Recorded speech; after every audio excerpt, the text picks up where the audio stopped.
mieux réaliser les choses que tu réalises au quotidien. Comment toujours t'améliorer? Eh bien, on y a une liste de process, on y a une liste de procédures et tu vas finalement itérer, tu vas faire des itérations. À chaque fin de journée ou bien à chaque fin de tâche, tu vas essayer de voir ce qui a été, ce qui n'a pas été, combien de temps ça a pris, donc tu vas te chronométrer. Et tu vas voir ce que tu peux mieux faire pour la fois prochaine pour la même tâche. Et si tu fais cela tous les jours, eh bien tu vas pouvoir itérer toujours, voir de manière différente ce que tu peux faire, si finalement tu donnes une réelle valeur ajoutée ou pas à la tâche, si tu ne peux pas la sous-traiter, s'il n'y a pas une meilleure manière de le faire, une manière différente, tu peux même faire des brainstorming, tu peux mettre dans ton calendrier, voilà, brainstorming pour ce type de tâche-là. Et par exemple, tous les samedis ou tous les dimanches, tu vas faire un brainstorming et tu ouvres ton carnet de notes sur les tâches que tu as fait. Voilà, brainstorming. Aujourd'hui, c'est dimanche après-midi. J'ouvre mon carnet de brainstorming et je vois, ah oui, je dois brainstormer sur comment mieux faire du front-end pour mes clients. Je suis freelance, j'ai des interfaces graphiques à faire qui communiquent avec des API, comment faire cela de manière plus rapide pour avoir davantage de clients pour ce même produit-là, pour la même demande, et comme ça je vais pouvoir travailler moins, faire mieux parce que je vais pouvoir aussi améliorer davantage peut-être mon générateur de code. Et ça va aussi éliminer davantage d'erreurs et je vais pouvoir gagner davantage et ainsi ça va pouvoir me donner davantage d'argent pour investir ailleurs, pour faire un autre type de business ou pour aider davantage ma clientèle en créant d'autres outils similaires et comme ça je vais pouvoir avoir un meilleur business, offrir davantage à mes clients, une meilleure valeur ajoutée, mes clients vont aussi me payer davantage, etc.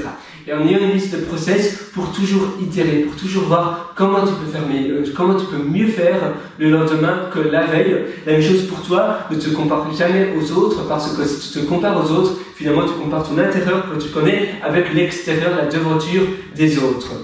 Non, compare-toi avec toi d'hier. Donc à la fin de chaque journée, tu vas donner un score, un avis sur ta journée de 0 à 20 par exemple et tu vas te dire voilà, aujourd'hui c'est seulement 12 sur 20. Qu'est-ce qui n'a pas bien été? 12 sur 20 c'est pas énorme et tu vas essayer de voir, tu vas aller finalement à reculons dans ta journée, tu vas faire défiler ta journée jusqu'au matin, un peu comme un rewind quand tu fais rewind avant avec les films, tu vois tu devais faire rewind, donc tu vas aller à reculons, tu vas voir ta journée défiler jusqu'au matin et tu vas te dire pourquoi j'ai seulement donné 12 sur 20 pour ma journée. Et tu vas te dire, ah oui, il y a eu ça, il y a eu ce problème-là, je n'ai pas su faire ça, j'étais un peu stressé, et puis tu te dis, d'accord, pour demain, comment je peux améliorer ma journée? Est-ce que je peux pas avoir davantage de moments de détente, Est-ce que je peux pas sous-traiter ou ne plus faire la tâche qui m'a rendu peut-être moins heureux dans ma journée? Tu vas écrire cela et le lendemain matin, tu vas lire ta liste de choses à faire pour ta journée que tu as écrit la veille pour améliorer ta nouvelle journée et pour espérons, la rendre de 12 à 17 ou 18 sur 20.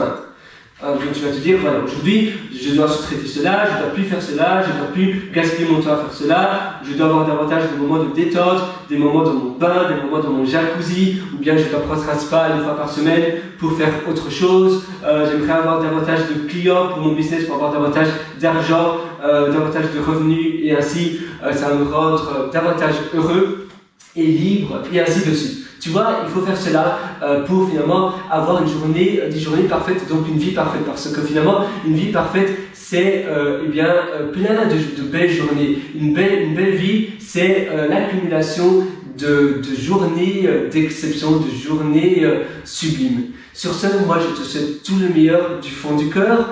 Tu peux toujours aller me rendre visite sur mon site pierrewriter.com, pierrewriter.com.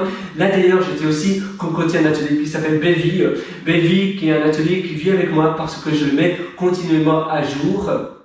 Et je te prends par la main pour aller encore beaucoup plus loin dans l'amélioration de ton quotidien.